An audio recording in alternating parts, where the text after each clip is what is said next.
In this lesson in Microsoft Excel, we're going to introduce you to the if statement. We will show you two very simple ways to use it. One, to change words in a cell. The other, to change the numeric result of a calculation. Let's go with words first. In the spreadsheet you see on the screen, we have some items we might buy at a store. We've calculated the subtotal, the tax, the grand total, the amount paid, and the change due. Now this works fine so long as they pay me more than they owe me, but if they owe me $15.25 and pay me $10, well, my change is a $5.25 negative. That's helpful, but I'd like to be more explicit. Let's go ahead and change how this cell displays text. So I'm going to click on cell B10 and delete it. Now we'll build an if statement. We'll show you how it works. I'm going to use the equal key, and then I'll start if. You know, it gives me a little bit about whether something is true or false. I follow that by the left bracket, and Excel begins to tell me what the formula looks like. If you notice very carefully, there's a logical test, something that either equates to true or false. And then between the two commas, there's what happens if it's true. And then between the comma and the closing right bracket, there's something what happens if it's false. So let me do this rather than explain it more. I'm going to say if the amount paid, which here happens to be $10, is greater than the grand total. So they pay me more than they owe. I'll hit a comma. So if that is true, if indeed they do pay me more than they owe me, I want this box to say I need a quote before characters. Your change is, and end the quote. Then I'll put a comma in. Now I'm going to put the value if it's false. If that number isn't larger, I'll say, quote, you still owe, and then that would be the amount. Then I have to remember to do a closing right bracket and press enter. I'm going to click on the cell again so you can see the whole thing up in our formula box. So if the value of C9 is greater than C8, the amount paid, it will say your change is. If it's not greater, it will say you owe. And it defaulted here to you owe. Now let's change this back to $20. And it tells me your change is. If I go back to $1, I owe. If it's exact,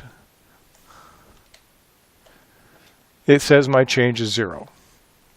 So that's an easy way to use the if statement in this cell to change what you see textually in a cell. Lots of times we're not going to use it to change words, we're going to use it to change numbers. Let me show you an example for that. I click here on a bonus for a commission.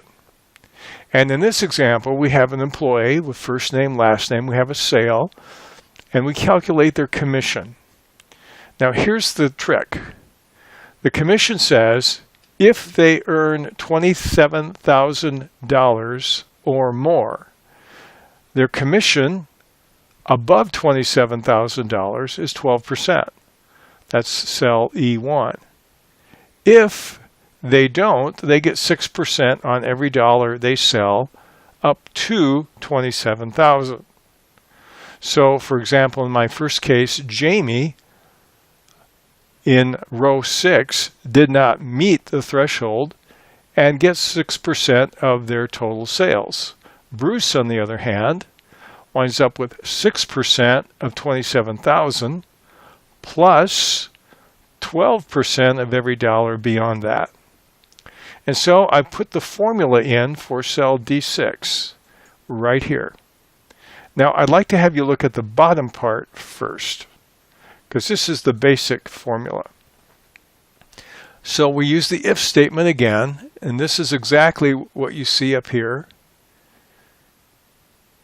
if cell C6 is greater than E3, in other words, if their sales are greater than the threshold, that's my condition, then I multiply C1, which is their smaller 6%, times E3. And then what I do is I add to that the difference, which is C6 minus E3, and multiply that times my 12%, which is E1. Okay, if it's not greater than, the sales are not greater than the 27,000, I have a comma here, and then the result is C6 times C1, just a raw 6% times their sales. So that covers people who are above and below the threshold. And this is what I have in this formula. However, you notice this one has lots of dollar signs in this. We have another lesson about absolute reference. And the only difference between these two is every time I refer to a cell that I never want to look at a different location, I lock the value in. $E, $3, as another lesson tells you, says I'm always going to look at cell E3, the 27,000.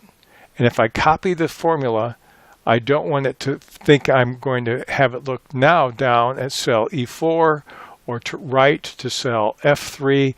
It will always lock it in. That's the only difference between these two, and we have a lesson on that. But what I want you to see basically is the logic of the if statement in this particular lesson. That's what we're focusing on.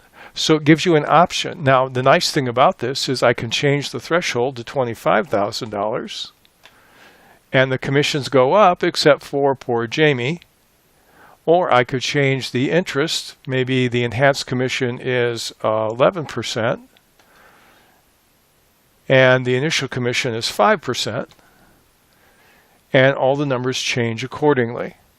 So that's one nice thing about having these items here in boxes that are locked into my formula rather than raw numbers. So if any of them change, everything changes. But these numbers here are all based on the if statement. We'd like to ask you to consider toying around with this and seeing what you can discover on how to do some interesting things with both words and numbers. We hope you found this lesson in using the if statement to be helpful as you begin to add flexibility to what you produce with your spreadsheets. You can control text and how it appears. You can change the result of a mathematical formula or the consequence of something being true or false anywhere in your workbook in Excel. If you found this useful, we'd like to ask you to like us and subscribe to our YouTube channel here at The Sharper Turtle. Thank you.